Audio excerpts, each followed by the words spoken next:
Let me start by reiterating that I'm pleased that the New York prosecution is going forward.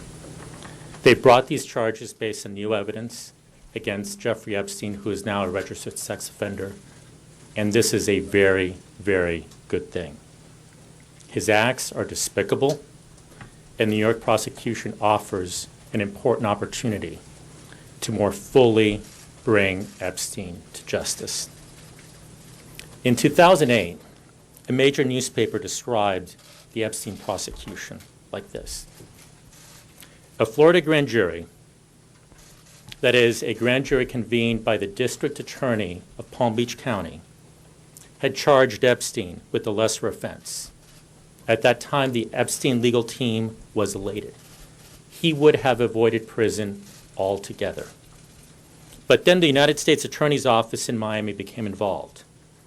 Epstein got an ultimatum: plead guilty to a charge that would require jail time and registration, or face federal charges. And that was the week, more than 10 years ago, that Epstein went to jail. Times have changed, and coverage of this case has certainly changed since that article. Facts are important, and facts are being overlooked. This matter started as a state matter. It was prosecuted initially by the state of Florida and not by the U.S. Attorney's Office. In 2006, a grand jury convened by the state attorney, the district attorney of Palm Beach County, reviewed the evidence and recommended a single charge. And that charge would have resulted in no jail time at all, no registration as a sexual offender, and no restitution to the victim. Further, the state attorney's office allowed Epstein to self-surrender and arraigned him the following morning. Simply put, the Palm Beach State Attorney's Office was ready to let Epstein walk free, no jail time, nothing. Prosecutors in my former office found this to be completely unacceptable, and they became involved. Our office became involved.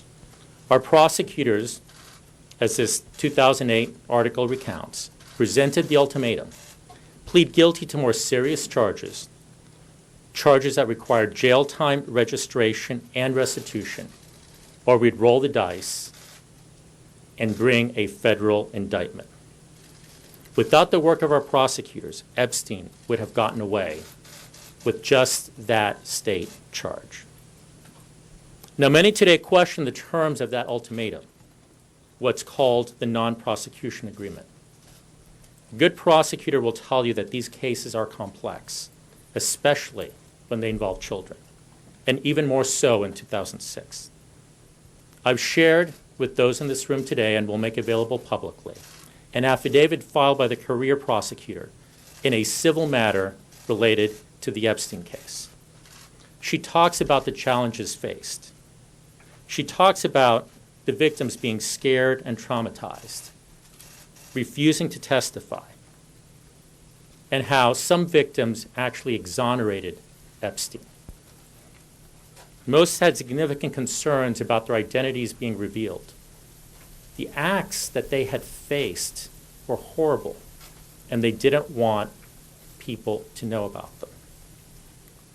And she goes on to write that, quote, after the fact, people alleged that Epstein would have been easily convicted. As the prosecutor who handled the investigation, she says in this affidavit, these contentions overlooked the facts that existed at the time. Her description of these facts are corroborated by the FBI case agent, whose affidavit I've also shared today. Thousands of prosecutors around the nation this week are weighing guilty pleas versus trials. These cases, as I said, are hard. They require a prosecutor to ask whether a plea that guarantees jail time and guarantees registration, to ask whether that plea versus going to trial, how do you weigh those two if going to trial is viewed as the roll of a dice? The goal here was straightforward. Put Epstein behind bars, ensured he registered as a sexual offender, provide victims with the means to seek restitution, and protect the public by putting them on notice that a sexual predator was in their midst. This case, people have said, was unusual. And it was. It was complicated by the fact that this matter started as a state investigation. A state grand jury brought that single, completely unacceptable charge. A state official allowed Epstein to self-surrender.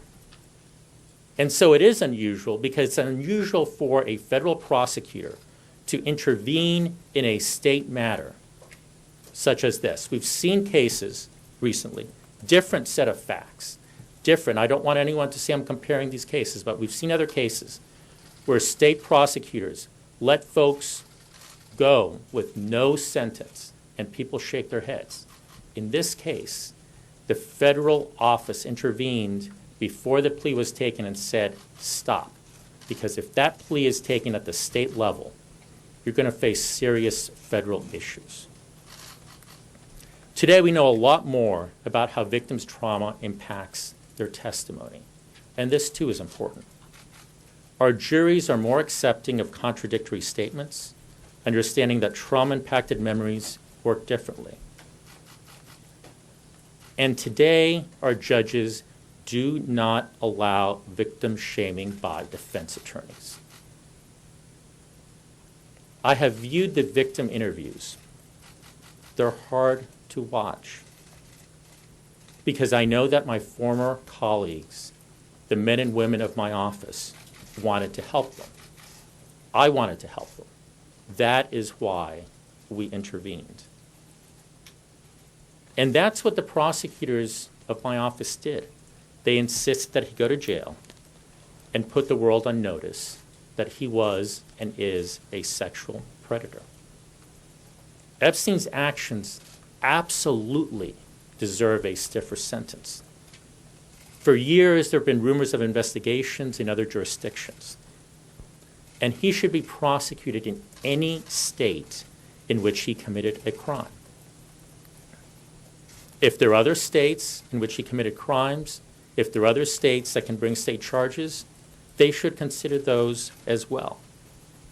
And so I absolutely welcome this New York prosecution.